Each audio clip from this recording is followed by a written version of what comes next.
Malayong malayo sa pangarap na kasal ni Yomi ang nangyayari ngayon sa kanya. Para lamang siyang nasa isang business meeting kasama ang lalaking magiging asawa niya. Walang iba kundi si Terence Hoffman. Hindi niya mawari kung galit ba ito o malungkot o pareho.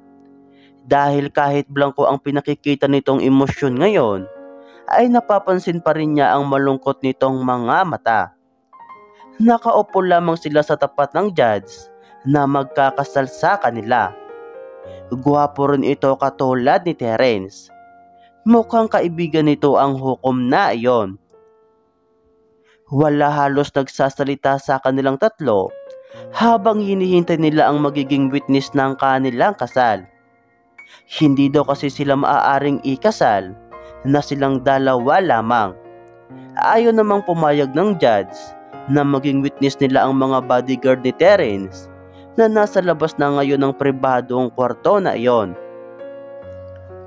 Nararapat lamang raw na kamag-anak o malalapit na kaibigan ang maging witness ng kanilang kasal ayon sa batas. Kaya kinailangan patuloy magtawag ni Terence ng dalawang pinsan nito bago simulan ang kasal nila. Wala pa ba ang witness nyo? Tila naiinip na tanong ng judge na magkakasal sa kanila. May nakikita ka ba? Piloso pong tanong ni Terence na ikinatawa naman ito. Chill lang Ace, para kang hindi ikakasal niyan eh. Napansin niyang tinatawag nitong Ace si Terence mula pa kanina. Marahil nickname iyon ng pinata. Kinunutan lamang ng noon ni Terence ang lalaki at muli itong someryoso. Ni hindi man lang siya nito lingunin. Pakiramdam ni Yomi ay para lang silang paperman ng normal na kontrata at hindi marriage contract. Sobrang lungkot niya dahil sa first wedding na ito. Ayaw man niyang mangyari ito sa buhay niya ay wala siyang magagawa kundi pumayag sa kagustuhan ni Terence. Natatakot rin kasi siyang ipakulong sila nito, lalo na ang ate Fiona niya. Buntis pa naman ito. Kaya kung anong trip ni Terence ngayon ay kanyang sinusunod na lang.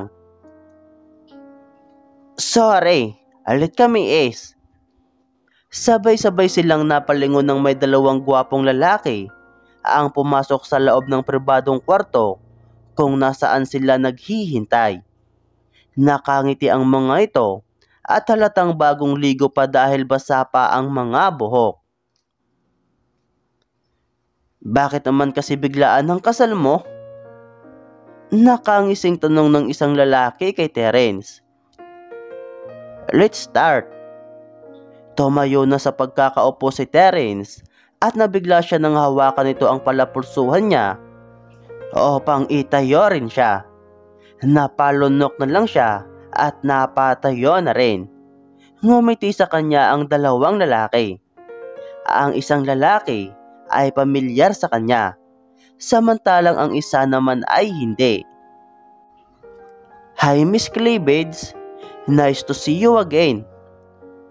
Akmang lalapitan siya ni Calix Hoffman upang makipagbiso-biso sa kanya, ngunit tinignan ito ng masama ni Terence. Hinila na lang ng isang lalaki ang kwelyo ni Calix dahil ito ang nakapansin sa masamang tingin ni Terence. Mag-uumpisa na nga eh. Imbis na kasal tong aatindan ko, baka maging lamay mo pa. Pero nang kasama nitong gwapong lalaki kay Calix. Napatingin naman si Calix kay Terence at tila doon pa lang nito napansin ang masamang tingin ng pinsan nito. Ngumisi ito at napakahamot sa batok. Sabi ko nga eh, sorry Ace, nakirid awi lang. Ang ganda ng chicks eh. Napayo ko siya dahil sa lantaran nitong papuri sa kanya. Hindi siya sanay na napapalibutan siya ng mga ganito kagwapong nilalang. Tao ba talaga ang magpipinsan na ito? Bakit lahat sila gwapo?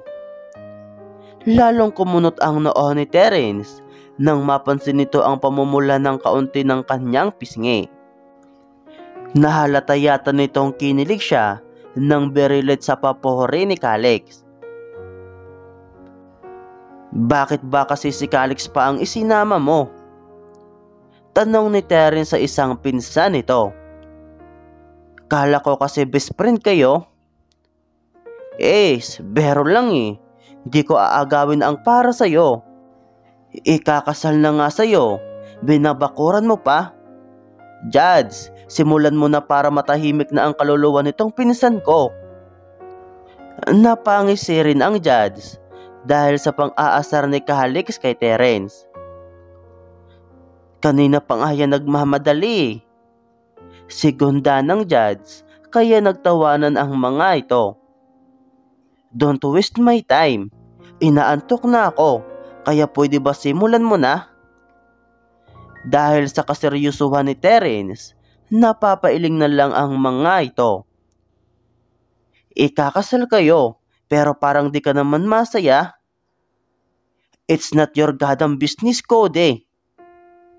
Kunot noong putol ni Terence sa tanong ng isang pinsan nito. Cody pala ang pangalan. Oh, okay. Nagkibit balikat na lang ito at nalata ng mga ito na wala sa mood makipagbiruan ngayon si Terence. Inumpisahan ng basahin ng judge ang nilalaman ng folder na nasa harapan nito.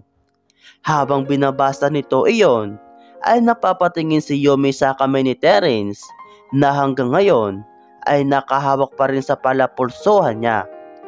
Para bang ayaw siyang bitawan ng binata. Kahit papaano ay nagdudulot iyon ng kaunting saya sa puso niya. Binitawan lang siya nito nang mapansin rin nitong nakatingin siya sa kamay nito. Kunot noo itong namulsa upang hindi na siya hawakan pa. Napabuntong hininga na lang si Yumi. Pinapirma sila sa marriage contract na para bang isang business deal lamang iyon. Mabilis lamang itong pinirmahan ni Terence bago nito ibinigay sa kanya ang papel at ballpen. Nanginginig ang kanyang kamay habang pinipirmahan niya ang kanilang marriage contract. Tumulo ang kanyang luha nang hindi niya namamalayan habang pinipirmahan ng bawat pahina ng katunayan na kanilang pagiging mag-asawa simula sa mga oras na iyon. Masama ang kanyang loob dahil hindi ito ang pinapangarap niyang kasal. Hindi sa ganitong pagkakataon. Napakasakit ng puso niya dahil ang buong akala niya ay aayusin ni Terence ang sitwasyon ng kanilang relasyon. Ngunit mas pinalala pa nito iyon. Ano na lang ang sasabihin ng mga taong nakakakilala kay Terence bilang fiancé ng ate Fiona niya? Baka isipin ng mga ito na sinulot niya ito sa kanyang kapatid. Hindi nga ba? Hindi. Dahil first of all, kung alam niya lang talaga na ito ang lalaking nakatakdang pakasalan ng ate Fiona niya, ay hindi niya ito papatulan upang hindi naging ganito kagulo ang sitwasyon. Tinignan niya ng masama si Terence pagkatapos niyang pirmahan ang kontrata. Kumunot lamang ang noo nito at nag-iwas ng tingin sa kanya. Pumirma rin si Calix at Cody sa kanilang marriage certificate bilang witness ng kanilang kasal. I now pronounce you husband and wife. You may now laplap your wife. Nakangising sambit ng judge sa kanilang dalawa. Iyan ang inaabangan ko eh. Nakangising sambit ni Calix. No need for that. Nawala ang ngisi ng tatlong binata dahil sa sinabi ni Terence. Inaasahan ng mga ito na tatapusin nila ang kanilang kasal sa isang makapugtong hiningang paghahalikan. Ngunit hindi iyon na ang nangyari. Tahimik na lumabas lamang si Terence mula sa pribadong opisina ng judge. Nakapamulsa ito at para bang wala itong pakialam sa kanya. May kirot siyang naramdaman sa kanyang puso. Napahiya siya sa mga pinsan nito at sa judge na nagkasal sa kanila. Ay, walang kissing scene. Boring naman ito ni Ace. Akala ko wahalik dito. Tumigil si Terence sa tuluyang paglabas nito. Napabuntong hininga ito bago ito bumalik upang hilain siya palabas ng kwarto. Nagtawanan tuloy ang mga pinsan nito. Baka shy type ngayon si Ace. Mamaya pa niya hahalikan ng asawa niya pag silang dalawa na lang. Narinig pa nilang sambit ni Cody bago sila tuluyan nakalabas ng kwarto. Agad naman nagsunuran ang mga bodyguards ni Terence sa kanilang dalawa habang hila-hila siya nito sa kanyang pulsuhan. I don't need you all. Umuwi na kayo. Pagtataboy ni Terence sa mga bodyguards na sumusunod sa kanila. Yes, boss. Halos sabay-sabay nasagot ng mga ito. Napalunok na lang siya nang papasukin siya ni Terence sa kotse nito. Sa passenger seat na siya pinaupo nito. Ito na ang magmamaniho dahil pinauwi na nito lahat ng bodyguards na kasama nila. Habang nasa biyahe sila ay wala siyang balak kausapin ito. Ganun rin naman ito dahil kapwa sila walang imikan. Ayaw na niyang magtanong kung saan siya nito balak dalhin sa gabing iyon. Masyado na siyang malungkot at wala na siyang energy pa para makipagtalo kay Terence. Gutom ka ba? Nilingon niya ito mula sa pagkakatanaw niya sa labas ng bintana. Hindi niya kasi inaasahan na magtatanong ito ng ganoon. Nagkatinginan sila kaya kumunot agad ang noon nito. Don't get me wrong, hindi ako concerned sa iyo. Alam ko, hindi ako nagugutom. Maiksing sagot na lang niya upang hindi na nito dagdagan pa ang lungkot niya. May dinner sa bahay. Dino may plan tonight. Alam nilang magiging asawa na kita ngayon. Kung hindi ka naman nagugutom, hindi na tayo pupunta doon dahil busog rin ako. Nanlaki ang kanyang mata sa sinabi nito. Ano raw? Alam ng pamilya mo? Of course. Napalunok siya. Anong reaksyon nila? Alam na nilang gusto lang akong pikotin ni Fiona, kaya ikaw ang pinakasalan ko. Diretsang sagot ni Terence sa kanya. Parang gusto na lang niyang mawala na parang bula. Ibig sabihin, sinabi na agad nito sa pamilya nito ang kasalanan ng ate Fiona niya. Bakit mo ginawa yon? Anong mukha na lang ang ihaharap ko sa pamilya mo? She want to cry. May ilalala pa pala ang sitwasyon nila. The usual? Sanay ka naman magpanggap, di ba? My God, Terence! Bakit mo naman pinaalam sa family mo? Sumbungiro ka. Hindi ako ang nagsabi sa kanila. My sister Happy told them. Baka sinabi nung Hapones na manliligaw mo. Walang ganang paliwanag ni Terence habang seryoso pa rin itong nagmamaniho. Sobrang kahihiyan na ito ng pamilya namin. Unti-unti na siyang napaiyak. Kasalanan niyo naman yan. Sinabi ko na sa'yo, Terence. Hindi ko alam ang plano ng ate ko.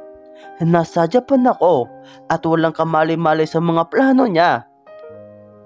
Hanggat hindi ko napapatunayan na inosente ka, hindi ako maniniwala sa'yo. Napaiyak na lang siya ng tahimik at hindi na lang niya ito pinansin. Sayang lang kasi ang laway niya sa pagpapaliwanag dahil hindi naman ito naniniwala sa kanya. Nang makarating sila sa condo unit nito, ay agad itong dumaritso sa banyo upang maligo.